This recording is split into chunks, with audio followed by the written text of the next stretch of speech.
ಅಂತ ವಿಶ್ವಾಸ ಇದೆ. ಮುನ್ಸೂಚನೆಯನ್ನು ಕೂಡ ಹೇಳುತ್ತೆ ಹಂಗೆ.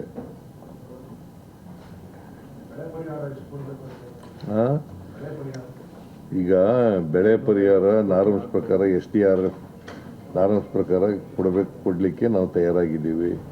ಒಂದು ವೇಳೆ ಅಧಿಕವಾಗಿ ಅದಕ್ಕಿಂತ ಅಧಿಕವಾಗಿ ಕೊಡಬೇಕು ಅಂತಂದ್ರೆ ಅದು ಕ್ಯಾಬಿನೆಟ್ನಲ್ಲಿ ಜಂಟಿ ಸರ್ವೆ ರಿಪೋರ್ಟ್ ಬಂದ ಮೇಲೆ ಕೂತ್ಕೊಂಡು ಮಾತಾಡ್ತೀವಿ. ಕ್ಯಾಬಿನೆಟ್ನಲ್ಲಿ ಚರ್ಚೆ ಮಾಡಿ 550 ಕೋಟಿಯಷ್ಟು ಪರಿಹಾರ ಆಗಬಹುದು ಅಂತ ಅಂದಾಜು ಮಾಡಿ. ಸದ್ಯಕ್ಕೆ ಪರಿಹಾರ 550 ಕೋಟಿಯಷ್ಟು ಆಗಬಹುದು. ಈಗ ಪರಿಹಾರ ಸುಮಾರು 550 ಕೋಟಿ 550 ಕೋಟಿ ಆಗ್ಬೋದು ಅಂತ ಹೇಳಿ ಅಂದಾಜು ಮಾಡಿದೆ.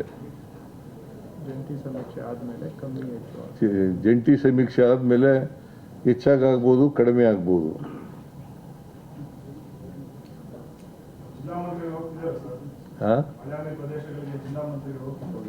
ಎಲ್ಲ ಹೋಗ್ತೀವಿ ಎಲ್ಲಿ ಸುಳ್ಳು. ಅದು ವಿರೋಧ ಪಕ್ಷದವರು ಮಾಡ್ತಕ್ಕಂಥ ಆರೋಪ. ವಿರೋಧ ಪಕ್ಷದವ್ರು ಇದ್ದಾರಲ್ಲ, ಅವ್ರಿಗೇನು ಬೇರೆ ಏನು ಕಸಬಿಲ್ಲ ಪಾಪ.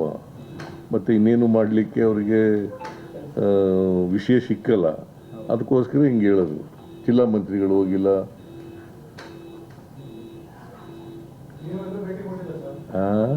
ಕೆಲವು ಜಿಲ್ಲೆಗಳಿಗೆ ಭೇಟಿ ಕೊಟ್ಟಿದ್ದೀನಿ. ಎಲ್ಲ ಜಿಲ್ಲೆಗಳಿಗೂ ಕೊಟ್ಟಿಲ್ಲ, ಕೆಲವು ಜಿಲ್ಲೆಗಳಿಗೆ ಭೇಟಿ ಕೊಟ್ಟಿದ್ದೀನಿ.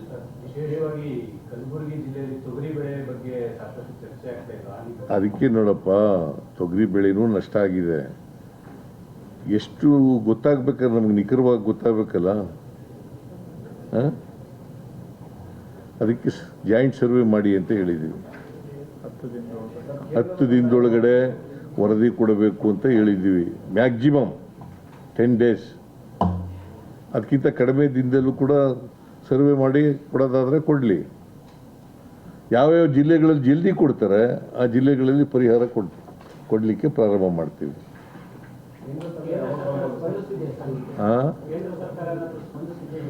ಕೇಂದ್ರ ಸರ್ಕಾರ ಈಗ ಕೊಡಬೇಕಾಗಿರೋದನ್ನೇ ಕೊಟ್ಟಿಲ್ಲ. ಅದಕ್ಕೋಸ್ಕರ ಅವ್ರನ್ನ ಕೇಳಕ್ಕೆ ಹೋಗಿಲ್ಲ ನಾವು. ಯಾಕಂತಂದರೆ ಬರಗಾಲ ಬಂದಾಗ ಮಾತ್ರ ಕೇಳಬೇಕಲ್ವಾ. ಇನ್ನೂ ಬರಗಾಲ ಇಲ್ಲ. ಒಂದು ಜಿಲ್ಲೆಯಲ್ಲಿ ಮಾತ್ರ ಕೊರತೆಯಾಗಿದೆ ಮಳೆ.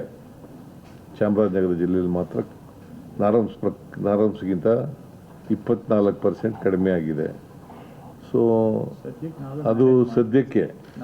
ಮುಂದೆ ಮಳೆ ಬರೋ ಸಾಧ್ಯತೆ ಇದೆ. ಅದು ಕೂಡ ಹೋಗ್ಬೋದು. ಅನೇಕ ಜಿಲ್ಲೆಗಳಲ್ಲಿ ಕೊರತೆ ಇತ್ತು ಸೆಪ್ಟೆಂಬರ್ಗಿಂತ ಮುಂಚೆ, ಅಲ್ಲ ಆಗಸ್ಟ್ಗಿಂತ ಮುಂಚಿತವಾಗಿ. ಅದು ಆಗಸ್ಟ್ನಲ್ಲಿ ಮಳೆ ಆದಮೇಲೆ ಈಗ 24 ಜಿಲ್ಲೆಗಳಲ್ಲಿ ನಾರ್ಮಲ್ ಆಗಿ ಮಳೆಯಾಗಿದೆ, ವಾಡಿಕೆ ಮಳೆಯಾಗಿದೆ. 6 ಜಿಲ್ಲೆಗಳಲ್ಲಿ ಅಧಿಕವಾಗಿ ಮಳೆಯಾಗಿದೆ. ಒಂದು ಜಿಲ್ಲೆಯಲ್ಲಿ ಮಾತ್ರ ಕೊರತೆ ಇದೆ ಈಗ, ಆ್ಯಸ್ ಇಟ್ ಈಸ್.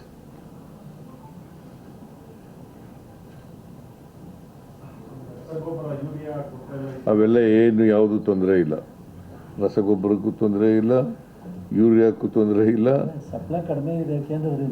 ಕೇಂದ್ರ ಸರ್ಕಾರದವರು ಕೊಟ್ಟಿಲ್ಲ. ನಾವು ಕೊಡಬೇಕಾಗಿದ್ದದನ್ನು ಕೊಟ್ಟಿಲ್ಲ ಅವರು. ನಾನು ಪತ್ರ ಬರೆದಿದ್ದೀನಿ, ಅಗ್ರಿಕಲ್ಚರ್ ಮಿನಿಸ್ಟ್ರು ಕೂಡ ಪತ್ರ ಬರೆದಿದ್ದಾರೆ. ಯಾರು ಬರೆದರೂ ಕೂಡ ಅವರು ಕೊಟ್ಟಿಲ್ಲ.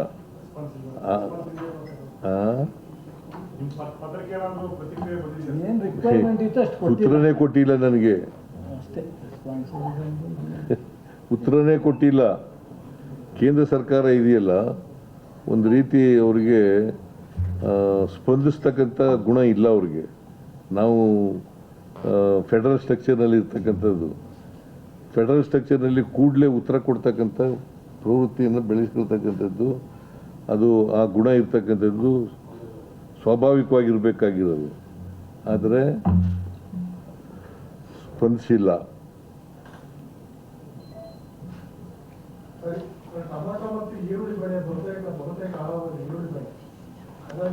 ಇಲ್ಲ, ಈರುಳ್ಳಿ ಬೆಳೆ ನಷ್ಟ ಆಗಿರಲಿ, ಟೊಮೆಟೊ ಬೆಳೆ ನಷ್ಟ ಆಗಿರಲಿ, ಹೆಸರು ಬೆಳೆ ನಷ್ಟ ಆಗಿರಲಿ, ತೊಗರಿ ಬೆಳೆ ನಷ್ಟ ಆಗಿರಲಿ, ಅದಕ್ಕೆ ಜಾಯಿಂಟ್ ಸರ್ವೆ ಮಾಡಿರ್ತಾರಲ್ಲಪ್ಪ, ಜಾಯಿಂಟ್ ಸರ್ವೆ ಮಾಡಿ ರಿಪೋರ್ಟ್ ಕೊಡಲಿ. ಆಮೇಲೆ we will take A decision. Will discuss and take A decision.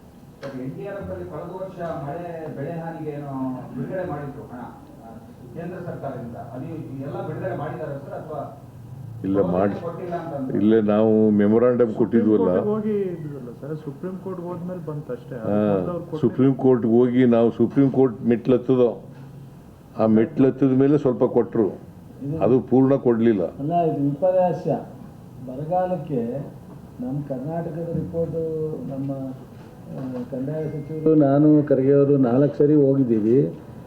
ಈ ಫಾರ್ಮೆಟಲ್ಲಿ ಇಡೀ ರಾಷ್ಟ್ರಕ್ಕೆ ಕೊಡಿ, ಕರ್ನಾಟಕ ಓನ್ಲಿ ಕರೆಕ್ಟಾಗಿ ಕೊಟ್ಟಿದೆ ರಿಪೋರ್ಟನ್ನು ಅಂತ ಹೇಳಿದರು. ಅಫಿಷಿಯಲ್ ಬಂದು ರಿಪೋರ್ಟ್ ತೊಗೊಂಡೋಗಿ ಸಬ್ಮಿಟ್ ಮಾಡಿದ್ರು. ಸೊ ಅಲ್ಲಿ ಚೇರ್ಮನ್ಶಿಪ್ ಇರೋದು ಇವರು ಅಮಿತ್ ಶಾ ಒಂದು ಮೀಟಿಂಗ್ ಮಾಡಲಿಲ್ಲ. ಆಮೇಲೆ ಕೋರ್ಟಿಗೆ ಹೋಗಿ ಕೋರ್ಟಿಂದ 3,454 ಕೋಟಿ ಕೋರ್ಟಿಂದ ಡೈರೆಕ್ಷನ್ ಕೊಟ್ಮೇಲೆ ಕೊಟ್ಟರು. ದುರಂತ. Okay, thank you.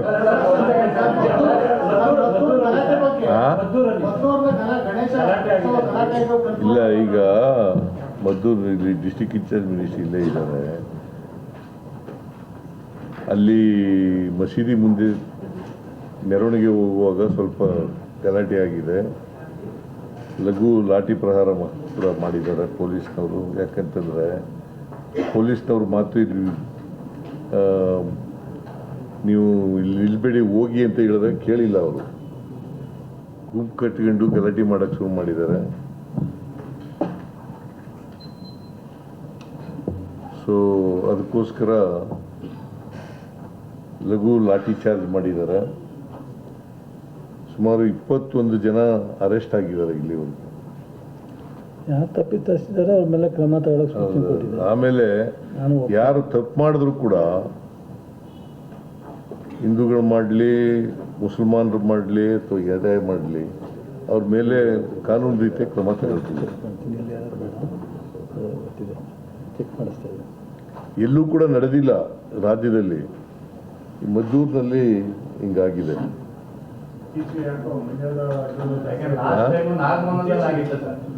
Last year ಆಗಿತ್ತು ರೀ, ಈ ವರ್ಷ ನಾಗಮಂಗಲದಲ್ಲಿ ಆಗಿಲ್ಲ. ಈಗ BJP-ಅವ್ರಿಗೆ ನೆಲೆ ಇಲ್ಲ. ಕಮ್ಯುನಲ್ ಇಶ್ಯೂ ಬಿಟ್ಟರೆ ಇನ್ಯಾವುದೋ ಅವ್ರಿಗೆ ಇಶ್ಯೂ ಇಲ್ಲ. ಅಸೆಂಬ್ಲಿಲಿ ನೋಡಿದ್ರಿ ನೀವೇ, ಅವ್ರಿಗೆ ಏನಾದ್ರು ಮಾಡಿ ಪಾರ್ಟಿ ಕಟ್ಟಕ್ಕೆ ಇದೊಂದು ಉಪಯೋಗಿಸ್ಬೇಕು ಅಂತ. ನಮಗೆ ನಾವು ಅದೇ ಕಮ್ಯುನಲ್ಲಿಂದ ಪಾರ್ಟಿ ಕಟ್ಟಲ್ಲ. ಕಾಂಗ್ರೆಸ್ ಕಾರ್ಯಕ್ರಮ ಡೆವಲಪ್ಮೆಂಟ್ ಕಮ್ಯುನಲ್ನಿಂದ ಮಾಡಲೇಬಾರ್ದು. ಕೋಮುವಾದ ಅದು ಒಂದು ರಾಜಕೀಯ ಪಕ್ಷದ ಕೆಲಸ ಅಲ್ಲ.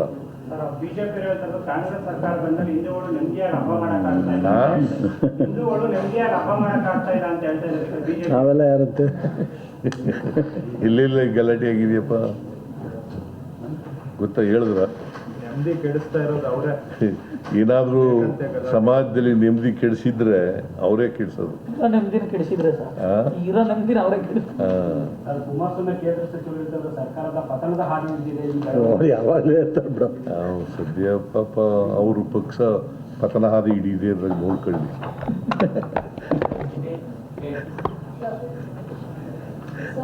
ಸರ್, ಇನ್ನೊಂದು ವಿಚಾರ ಸರ್, ನೀವು ಆನಂದದ ಬಗ್ಗೆ ಒಂದು ಟ್ವೀಟ್ ಮಾಡಿದ್ರಿ. CID ತನಿಖೆಗೆ ಕೇಂದ್ರ ಚುನಾವಣಾ ಆಯೋಗ ಕೋಆಪರೇಟ್ ಮಾಡ್ತಾ ಇಲ್ಲ ಅಂತ. ಅದೇನು ಸರ್ ಅದು? ನಾನು ನೋಡಿ ಹೇಳ್ತೀನಿ. ಪೊಲೀಸರನ್ನ ಅಮಾನತು ಮಾಡಿ ಅಂತ ಪ್ರತಿಭಟನೆ ಮಾಡ್ತಾ ಇದ್ದಾರೆ. ಪೊಲೀಸರನ್ನ ಅಮಾನತು ಮಾಡಬೇಕು ಅಂತ ಹೇಳಿ ಯಾರು? ಸ್ಥಳೀಯರು ಮದ್ದೂರಲ್ಲಿ. ಇಲ್ಲಿ ಮದ್ದೂರ್ನಲ್ಲ. ಯಾಕೆ? ಈಗ ನಾನು ಹೋಗ್ತಾ ಇದ್ದೀನಪ್ಪ. ಈಗ ಡಿಸ್ಟಿಕ್ ಇನ್ಚಾರ್ಜ್ ಮಿನಿಸ್ಟರ್ ಹೋಗ್ತಾ ಇದ್ದಾರೆ ಅಲ್ಲಿಗೇನೆ. ಅವ್ರು ಏನು ವರದಿ ಕೊಡ್ತಾರೆ ಅದ್ರ ಮೇಲೆ ಕ್ರಮ ತಗತ್ತೆ. ಪೊಲೀಸ್ನವರು ಇಲ್ಲಿವರೆಗೆ ನನಗಿರೋ ಮಾಹಿತಿ ಪ್ರಕಾರ ತಪ್ಪುಗಳು ಮಾಡಿಲ್ಲ, ಕಾನೂನು ರೀತಿಯಾಗಿ ನಡ್ಕೊಂಡಿದ್ದಾರೆ.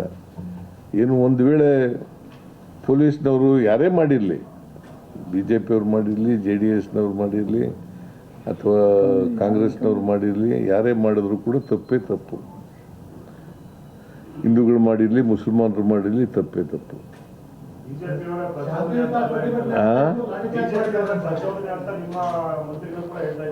ಏನ ಬಿಜೆಪಿ ಅವರ ಪ್ರಚೋದನೆ ಇದೆ ಕೋಮು ಗಲಾಟೆಯಲ್ಲಿ. ಇವತ್ತು ಸಂಜೆ ಬಿಜೆಪಿ ಅವರು ಮತ್ತೆ JDS ಅವರು ಕೂಡ ಅಲ್ಲಿ ಪ್ರತಿಭಟನೆ ಮಾಡೋದಕ್ಕೆ ಹೋಗ್ತಾ ಇದ್ದಾರೆ. ಅದು ಒಂದು ರೀತಿ ಪ್ರಚೋದನೆ ಮಾಡ್ದಂಗೆ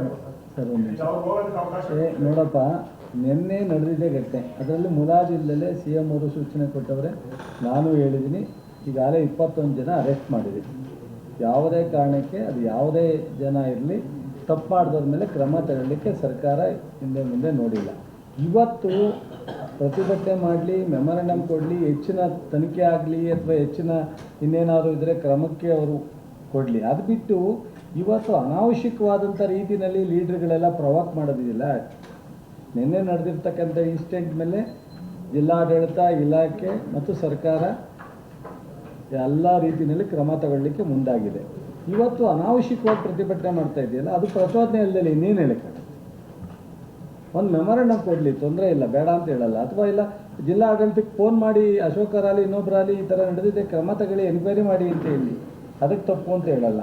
ಬಟ್ ಅದನ್ನೇ ಒಂದು ಬೇರೆ ರೀತಿಯಲ್ಲಿ ಅವ್ರು ಕ್ರಿಯೇಟ್ ಮಾಡೋದು. ನೋಡಪ್ಪ, BJP ಅವರು ಇದಾರಲ್ಲ, ಪ್ರಚೋದನೆ ಮಾಡೋದ್ರಲ್ಲಿ ನಿಸ್ಸೀಮರು, ನೆಮ್ಮದಿ ಹಾಳು ಮಾಡೋದ್ರಲ್ಲಿ ನಿಸ್ಸೀಮರು. ಇಂಥದ್ದೇ ಈಗ ಅನಗತ್ಯವಾಗಿ ಗುಂಪು ಸೇರೋದು, ಗಲಾಟೆ ಮಾಡೋದು, ಇದನ್ನ ಮಾಡಿಸು ಹಿಂದ್ಗಡೆ ಇರ್ತಕ್ಕಂಥವ್ರು ಯಾರೇ ಆದರೂ ಕೂಡ ಇವ್ರ ಮೇಲೆ ಕಠಿಣವಾದಂಥ ಕ್ರಮ ತಗೊಳ್ತೀವಿ. ಈಗ ಡಿಸ್ಟಿಕ್ ಇನ್ಚಾರ್ಜ್ ಮಿನಿಸ್ಟ್ರು ಹೋಗ್ತಾ ಇದ್ದಾರೆ ಮದ್ದೂರಿಗೆ. ಮದ್ದೂರಿನಲ್ಲಿ ಹೋಗಿ ಆ ಪರಿಸ್ಥಿತಿಯನ್ನು ಅವಲೋಕನ ಮಾಡಿ ಏನು ವರದಿ ಕೊಡ್ತಾರೆ ಅದರ ಮೇಲೆ ಕ್ರಮ ತಗೊಳ್ತೀವಿ.